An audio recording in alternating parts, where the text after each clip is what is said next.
But let's of course start with this big story on Race to Power, where the United States and the Israeli war on Iran is nearing its 1-month mark.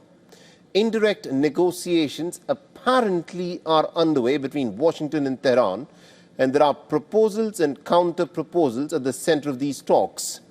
But the most critical flashpoint is, of course, the Strait of Hormuz. And the question is this: who will now exercise control over the Strait of Hormuz once this war comes to an end?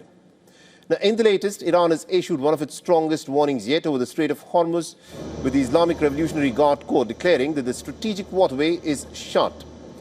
Now, the IRGC has warned that any ship that attempts to pass through the Strait of Hormuz will face a very harsh response. Global markets like never.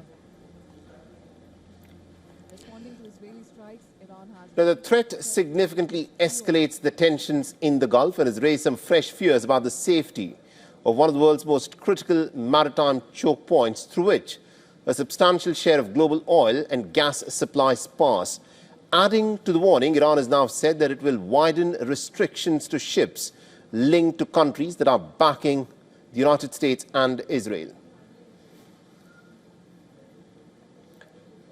Now, Iran's warning has come just hours after the American President Donald Trump extended the deadline for American strikes on Iran's energy security, energy infrastructure by 10 more days. The deadline is now the 6th of April. In his Truth Social post, Donald Trump further added that despite the erroneous statements to the contrary, the talks with Iran are, according to him, ongoing. And this is Trump's second such extension in the past 1 week.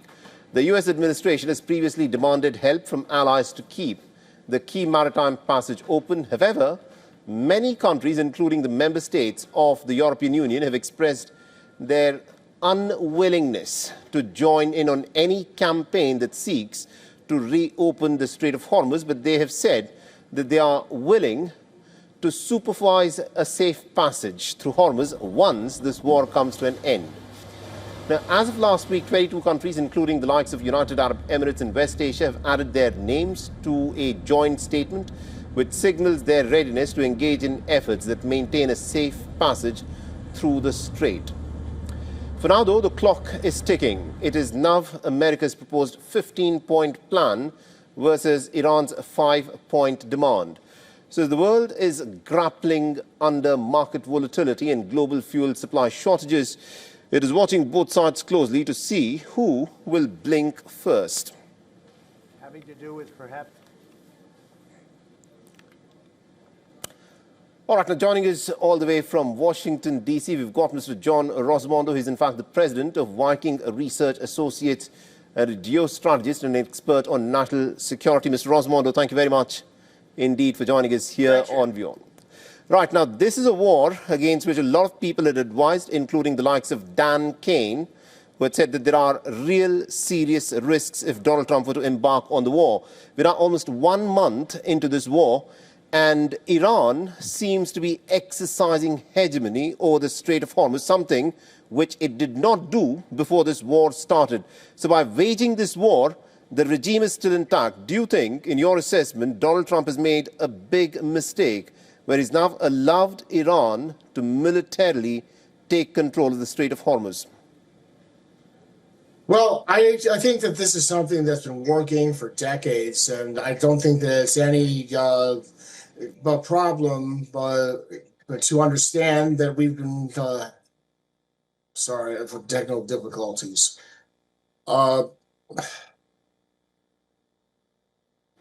Okay, sorry about that. Go ahead, Mr. Rosmondo. Yeah. All right, well, this is something that, is to be expected. We knew that going into this, that if we attacked the Iranians, that their first opening move was to close the Strait of Hormuz. They've been saying this for decades. It's been war gamed in our academies and so forth, and we have had our own strategies at the highest levels for dealing with this. So it's not unexpected. That's why we're seeing Trump sending ground troops to forcibly reopen the Strait of Hormuz. All right. Now, Donald Trump has said that he's extended his deadline for attacks on Iran's energy infrastructure by 10 more days. So the deadline has now been shifted to the 6th of April, while Trump claims that negotiations are still on. In your assessment, do you think Donald Trump realistically has a plan on how to move forward from here? Well, I think that President Trump's plan is more in the area of asymmetric warfare in the long term, continuing bombing of assassinations, and to retake control of the Strait of Hormuz. That's Right. The goal here. So we're not going to see any invasion of the mainland of Iran. The long-term goal is to create an opening for the Iranian people to deal with their own issues. It'll be interesting to see as to how Donald Trump can, of course, take this forward. Thank you very much indeed, Mr. Rosamondo, for joining us from Washington, D.C. with this perspective then. Thank you. For all the latest news, download the WION app and subscribe to our YouTube channel.